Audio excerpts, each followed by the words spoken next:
reading Isaiah, understand that the new heavens and new earth is God recalling and restoring the original order of all things. Revelation 21 and 22. Your birthright consists of a kingdom wherein it has been deemed unlawful to labor in vain. Be subject to pain, suffering, death, lack, misfortune, murder, and so forth. All are prohibited in our original dwelling.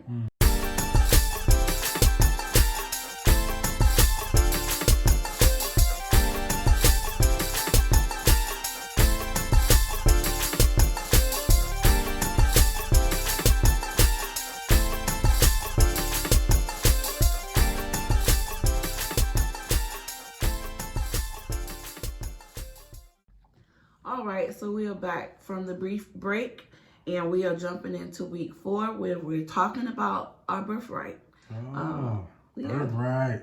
Yeah, I just think it just pairs well with week 3, in which we were talking about identity. Yes, it does. I think it just kind of pulls it in there. Okay, so as always, we'll start with our scripture. This week is coming from Psalms 115 and 16. Even the heavens are the Lord's, but the earth hath he given to the children of men. That would be us. Assessment. Over time, we, mankind, have succumbed to an alternative knowledge of our birthrights. Being born in modern conditions, we're given a social security number, and from that point on, we are expected to bear the burden of fictitious restrictions, barriers, and fabricated limitations. This is a corrupt approach and directly correlates with the post-fall of man.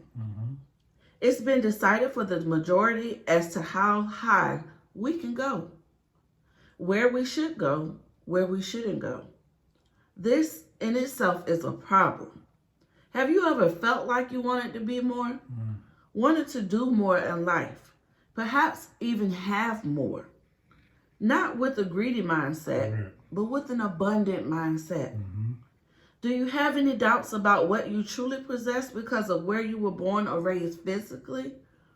If you go back to the source, that's right, you will rediscover, there's that to discover again that your birthright has no limitations or restrictions. Anything contrary is simply an ideological construct. If you accept the truth of your being an heir, then you are able to partake in everything there is to inherit. The earth is the inheritance. Psalms 115 and 16 again. That's right. What does this mean? From God's standpoint, it was intended for his children to rule the earth, have dominion, and exercise authority, as spoken of in Genesis 1 and 28, Psalms 8 and 4 through 8.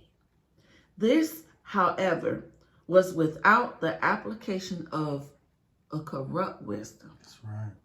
Our birthright never consisted of men ruling over other men. That's right. Any sort of division, poverty, disease, or death. Your birthright is completely opposite of this. Isaiah 65 and 19 is your reference. In reading Isaiah, understand that the new heavens and new earth is God recalling and restoring the original order of all things. Revelation 21 and 22. Your birthright consists of a kingdom wherein it has been deemed unlawful to labor in vain. Be subject to pain, suffering, death, lack, misfortune, murder, and so forth. All are prohibited in our original dwelling. God chose mankind to be his children and to partake in everything that our kingdom has to offer. That's right. This was established from the beginning of time, even before the foundation of the world. That's right. Ephesians 1, 3 through 14. Amen. Our assignment this week, the scripture that we start this off with is John 1, 12 through 13. But as many received him, to them gave he power to become the sons of God, even to them that believe on his name, which were born not of blood, nor of the will of the flesh, nor of the will of man, but of God. Wow. So this week, for your assignment, reflect on instances wherein you felt frustrated as a result of feeling like there was a void in your life, right? Each day this week, write a word that expresses the type of void that you felt. Therefore, look up a scripture that speaks to that void. Okay, so we're going to combat it. We're going to find a solution that speaks to that void. That's what our word is there for. He said that we should not live by bread alone, but every word that proceedeth out of the mouth of God. That's our present help, y'all. Absolutely. Right? Understand that the original intent did not include any voids whatsoever. All was and is fulfilled in our rightful positions. It's our birthright that all voids are prohibited. Voids do not have access to us. It first starts with us knowing our truthful birthright. That's right. Our truthful birthright. That's why we're supposed to be the peculiar people, y'all. We're not just supposed to be ordinary, in the sense of when God does something, his hand is on something. There's no other way to explain it except that it was by God. And that's what makes the difference in between God's government and man's government. Man's government, we can tell how we did those things. We could go to work, get a paycheck, bring money in the hospital. Because you can get results. Doesn't mean they're God results. It's principle and laws, right, that govern results. It's principle and laws. Think about the Tower of Babel, right? They weren't doing anything to bring glory to God, but they were communicating, right? It was all on the same page. They were interacting for a common goal, even though it opposed God. Think about that. It opposed God, but they were almost able to accomplish building a tower to the heaven, right? Plural heavens, right? And God said, hey, wait a minute. If we don't stop them, they just may make it. Now think about that. That's how we know principle and laws govern like the universe. And so once God actually spoke these principle and laws into place, he didn't retract them.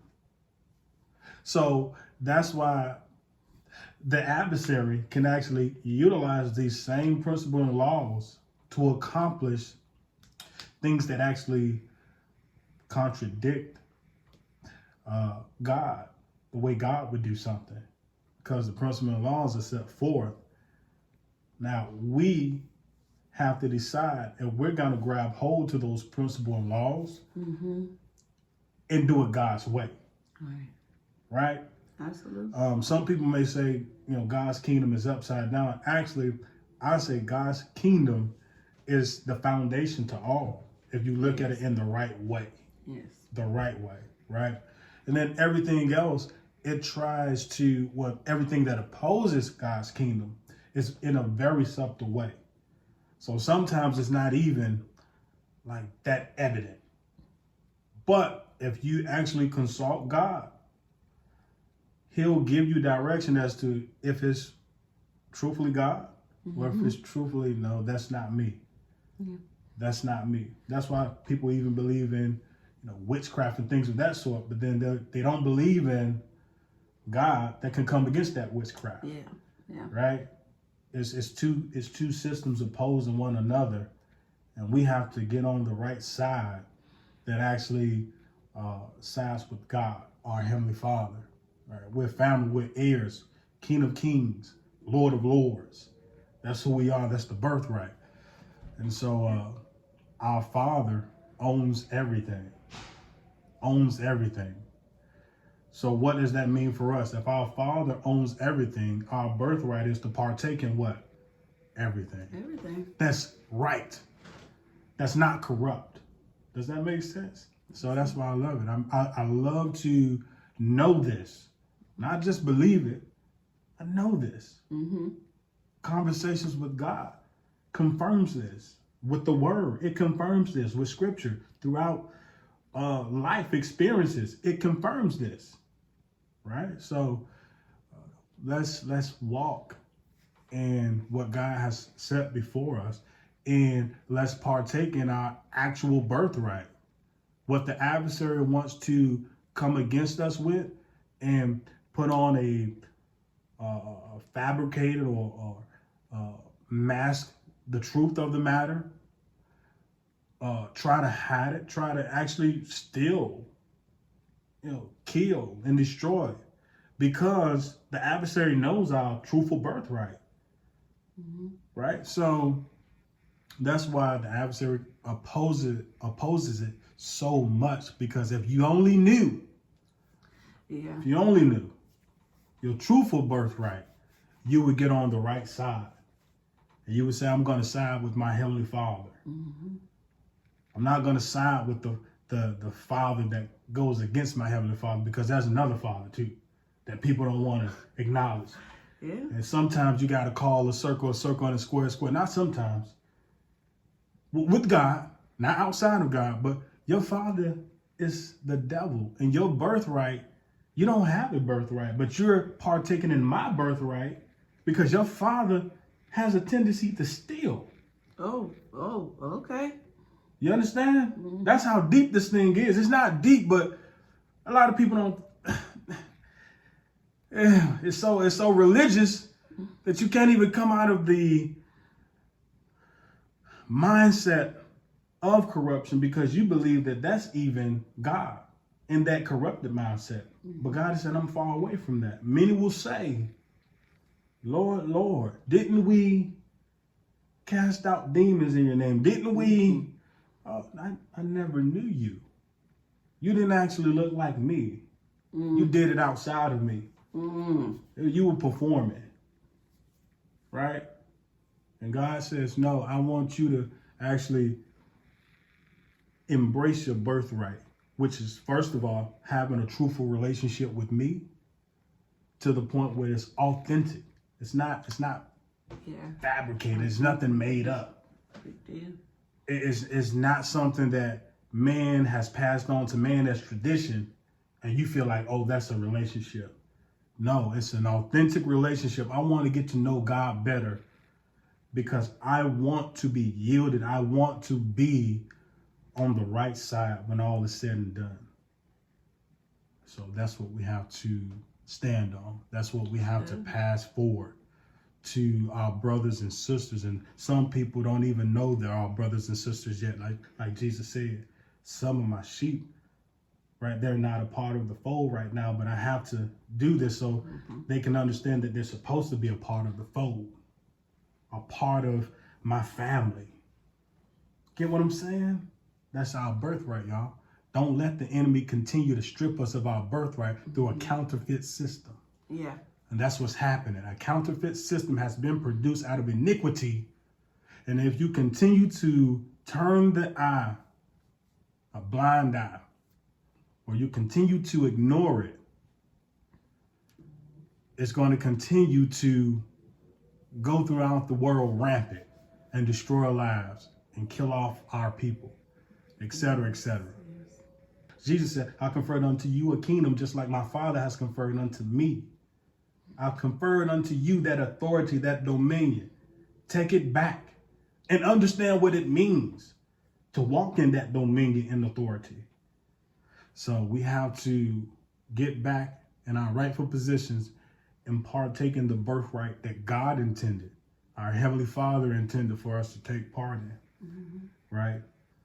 Man, it's a blessing. It's a blessing to know that our Father can reveal these things to us to share with others. And those who have an ear, let them hear.